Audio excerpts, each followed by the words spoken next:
Hey guys, Cameron Blagan here, and I have got the UDI RC Venom boat here. This is a break from my normal drone reviews and tutorials, so this is going to be a really fun one. We've got an awesome day on the lake here to show you the features of the Venom.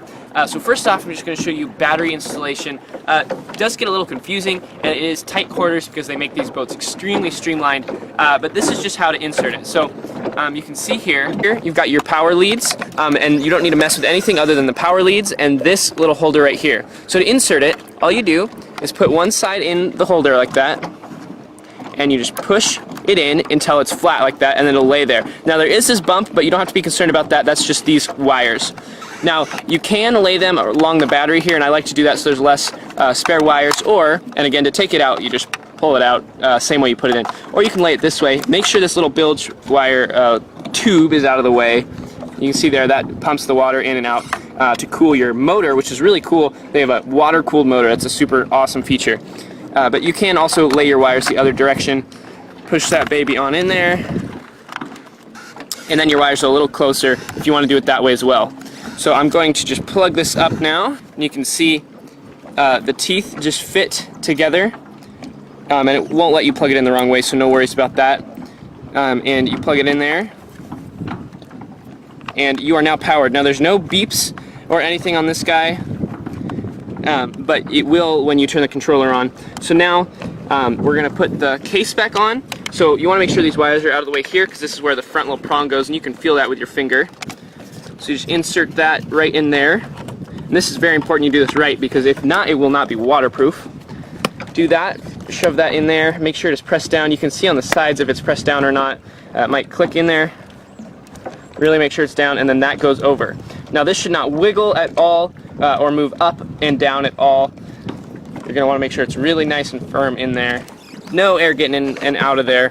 And if you are worried, you can test this in the sink or something first, just with a little water, and make sure you're doing it correctly. That's a good way to do it before you submerge it. I've done that before, so I'm going to go ahead and just do it in the lake. So, on the controller now, to bind it, what you're going to do is turn this on. You'll see the LED there start blinking, then you'll hear that da-da-da-da-da until you put the boat in the water. So you'll hear it starts to beep. I'm just going to hold it here so we can see it. And you'll hear 3 beeps when it registers water. So it will not bind until it is in the water, which is a really awesome safety feature.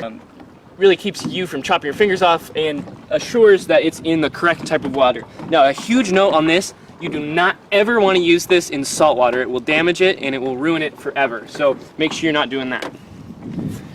Alright, so now we're just going to drive around. You can see it's working well.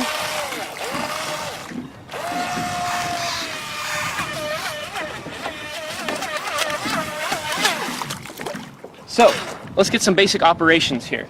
Okay, so you see you have the trigger here. So you see if you pull forward, it'll move forward. If you move it back, it'll move back. And as with normal boats, reverse is a little slower, just because it's not made for aerodynamics that way. Steering, I'll show you a little later, but the rudder does move left and right there, and you can trim that to however you would like it to go.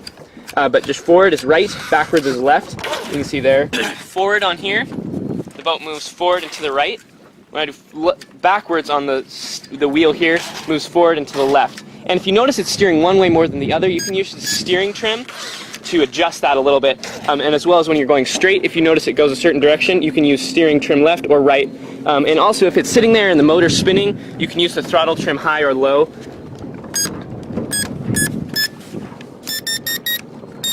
But you want to be careful with that, because that could start it going automatically, but it will give you a little extra power. So now, some people start driving this and they notice it's really slow and not what the box says. And that is because this has a water-powered or water-cooled motor. And it's a brushed motor, so that's why it's being cooled like that. It won't steer as well either with that, without the water-cooled motor.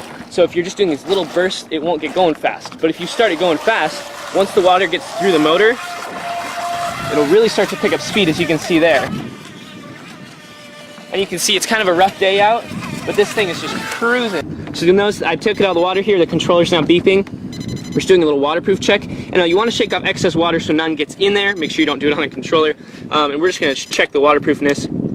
And you can see just a couple drips in there, which is just normal condensation, and it went through the motor just fine. If you are having problems, you want to check this water pump tube. Other than that, there shouldn't be any water getting in. A little bit of water is normal.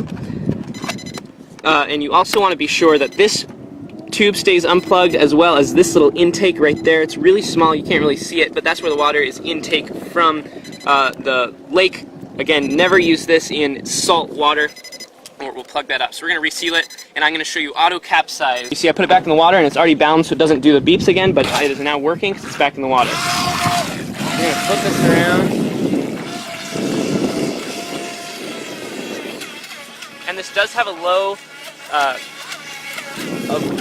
this does have a distance alarm, so if you get out of range.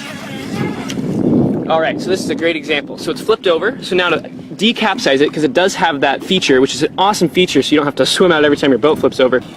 You can just wiggle this forward and backwards a few times, the throttle, and you see there, it turned right over. So we're going to go ahead and just do that one more time.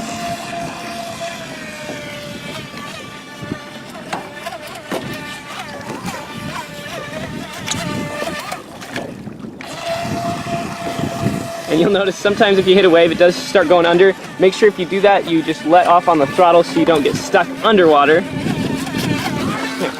Alright, so again, just reverse here on the throttle and forward once, and you're flipped over. It's as easy as that. And you are automatically good to go.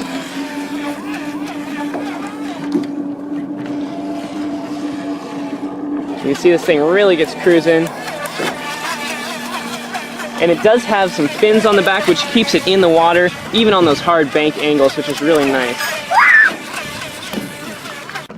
So these are little feet, and it keeps it in the water, even on a hard angle. When it's on this edge, it's got 2 points of contact to keep it in the water, which is really great. The really powerful propeller, and I'm almost nervous putting my fingers there because of how powerful this thing is.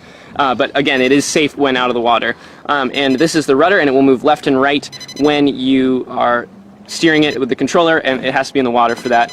Other than that, that is all there is to it, to driving this boat. If you have any questions, as usual, feel free to comment them or contact our support. Thanks for watching. I'll see you again in another video.